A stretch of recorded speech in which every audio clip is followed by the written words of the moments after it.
Olá pessoal, tudo bem? Então nós estamos vendo agora os sistemas planetários infraterrestres, os planetas situados abaixo do planeta Terra, né? Então aqui Shukadeva Goswami continua falando, né?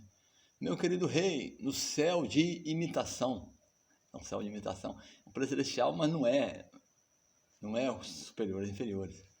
Conhecidos como Bila Varga, existe um demônio, existe um grande demônio chamado Maya Danava, que é um artista e arquiteto muito habilidoso. É famoso, inclusive ele teve até com os Pandavas. Foi ele que construiu a casa de assembleia lá dos Kuros, né? Ele é um cara poderoso, mas é um demônio, né? Ele construiu muitas cidades brilhantemente decoradas. Existem muitas casas maravilhosas, muros, portões, assembleias, templos, pátios, recintos de templos, bem como muitos hotéis para serem aposentos para estrangeiros. Olha, uma cidade, fazer a cidade perfeita. As casas dos líderes desses planetas são construídas com joias das mais preciosas e são sempre repletas de entidades vivas conhecidas como nagas e asuras, serpentes e demônios. Bem como habitam nas muitos pombos, pardais e pássaros afins. Em suma, essas cidades celestiais de imitação são muito belamente situadas e atrativamente decoradas. Então, assim, é uma coisa do outro mundo, né? Esses planetas, essas cidades construídas por esses. Né? Como nesses planetas não há brilho do sol, o tempo não é dividido em dias e noites. Lá fica sempre claro. E, consequentemente, o medo produzido pelo tempo inexiste. As pessoas não veem o tempo passar, então elas não têm medo da morte. Mas a morte pega todo mundo, na realidade, né? Então, porque lá, vai falar isso, né? Porque lá são joias de serpentes que ficam abaixo, são planetários inferiores, abaixo desses ainda, a joia da serpente que ilumina todos esses sistemas planetários inferiores. Muitas grandes serpentes vivem ali com joias aí, em seus capitéis, e a refulgência dessas gemas dissipa a escuridão por toda parte. Pesado. Uma cena horripilante, né? É um filme de terror. Eles vivem muito confortavelmente e não temem nenhum tipo de morte, exceto aquela conhecida pelo tempo, que é a refulgência da Sudarshana Chakra, da Suprema Personalidade de Deus. Então, de vez em quando a Sudarshana Chakra aparece lá, e todo mundo vê que é a morte, né? Mas é assim que acontece a coisa lá.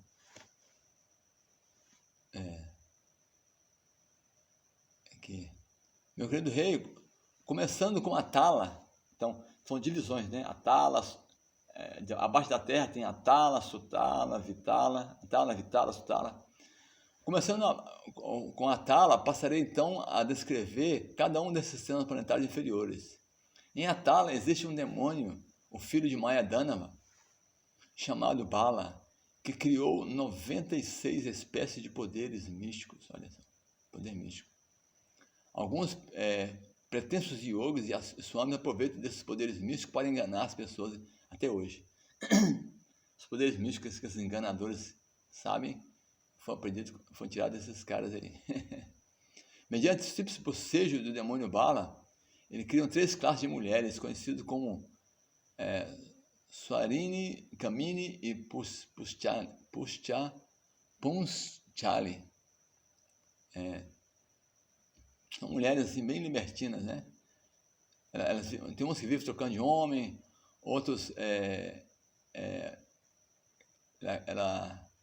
elas inundam o lugar, elas criam bebidas inebriantes, né? Vem de uma droga que os homens ficam assim agitados sexualmente e elas fazem sexo com ele até detonar o cara, né? A mulher seduz o homem, atrativos, palavras e assim depois ela induz o homem a fazer sexo quando até ela ficar satisfeita. Devido a esse desmensurado poder sexual, os homens julgam-se muito fortes, né? Mais que 10, muitos elefantes, imagina. Considerando-se perfeitamente, de fato, iludido e embriagado pelo falso orgulho, ele julga-se Deus, ignorando a morte iminente. eles ficam assim, achando que são poderosos até a hora da morte. Pesado. Esse aqui é um verdadeiro filme de terror, né? Em seguida, abaixo de Atala, fica o planeta Vitala, onde o senhor Shiva, que é conhecido como mestre de minas de ouro, vive com seus associados pessoais, os fantasmas e entidades vivas semelhantes. Então, o senhor Shiva vive nesse planeta chamado Vitala. Por produzir entidades vivas, o senhor Shiva, como progenitor, ocupa-se em sexo com Bhavani, a progenitora, e da mistura dos líquidos vitais, cria-se um rio chamado Vitaki. Então, no sexo do seu Shiva com Bhavani, cria-se um rio chamado Vitaki. Quando o fogo do ao ser transformado em labaredas com o vento, quando ele entra em contato com esse rio, ele produz um ouro chamado Rataka. Os demônios que vivem nos planetas com as esposas decoram seus corpos com os ornamentos feitos de ouro e assim levam uma vida repleta de felicidade. Então, as pessoas demoníacas que vivem lá, tudo cheio de ouro, né, nesses lugares. Mas são planetas inferiores, pesados, né? Abaixo de Vitala existe outro planeta conhecido como Sutala, onde o grande Maharaj Virochana, filho de Maharaj Virochana, Bali Maharaj. Aí vive um grande devoto, né? É filho de demônio, mas um grande devoto, Bali Maharaj, festejado como o rei mais poderoso, reside até hoje. Para o bem-estar de Indra, o rei do céu, o Senhor Vishnu apareceu sob a forma de um anão. Vamos falar sobre isso, né? O Senhor Vishnu apareceu como Vamanadeva, porque Bali havia roubado todos os 3 mundos, né? E aí, o seu Vamanadeva vai pedir a ele 3 partes de terra e ele pegou tudo de Bali, né? E devolveu para a Índia. Mas até hoje, né? Mas por gratidão a Bali Maharaj, né? O seu Supremo fica com ele lá. Mesmo nos dias de hoje, Bali Maharaj ocupa-se em serviço devocional adorando a Suprema Personalidade de Deus no planeta Sutala. Então, Bali Maharaj é um grande devoto, mas vive nos planetas inferiores. Tem seu Shiva lá, tem gente fina também lá, né? Mas o lugar é terrível. Meu querido rei, Bali Maharaj doou todas as suas posses a Vamanadeva, a Suprema Personalidade de Deus. Estou falando aqui, o que aconteceu, né?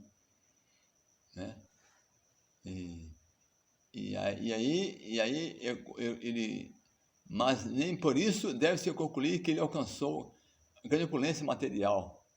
Então ele deu tudo em caridade. A Suprema Personalidade de Deus, que é fonte de toda a vida e de todas as entidades vivas, assim ficou feliz com ele, né? Porque é o devoto puro, né? Então, contudo, ninguém deve ficar pensando que a opulência material devido ao resultado do serviço devocional. Ninguém fica pensando nisso. O verdadeiro resultado do serviço devocional é desapegar, despertar um amor puro pela Suprema Personalidade de Deus.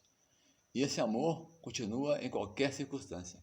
Então, o benefício mesmo de orar a Krishna não é meter a opulência material. Embora a Krishna dê isso para os devotos puros, né? O benefício último é despertar o amor por Deus. Esse é o ponto, né? De todo o propósito, né? De ocupar em serviço devocional. A Suprema Personalidade de Deus não concedeu sua misericórdia a Bali Maharaj sob a forma de felicidade e opulência materiais, pois essas coisas fazem a pessoa esquecer-se do serviço amoroso ao Senhor. Ao obter a opulência material, a pessoa não mais consegue absorver sua mente na Suprema Personalidade de Deus. A opulência material faz a pessoa ficar cega, né? A pessoa esquece da Suprema Personalidade de Deus. Ao perceber que não havia nenhum outro meio de tirar tudo de Bali Maharaj, o Senhor recorreu e molou dele 3 partes de terra. Assim, ele não subiu nada, né? Aí o Senhor Supremo, então o Senhor Supremo, ele pisou na cabeça de Bali Maharaj e colocou ele lá para baixo. Tomou tudo de Bali Maharaj e assim ele foi lá para os planetas inferiores, né? Assim, aí ele ficou totalmente livre, né, dos apegos materiais. Bali Maharaj era um devoto, tinha muita opulência, o Senhor Vamanadeva tirou tudo dele e mandou ele lá para Sutala, né? E aí vamos ver depois essa história aí, tá bom?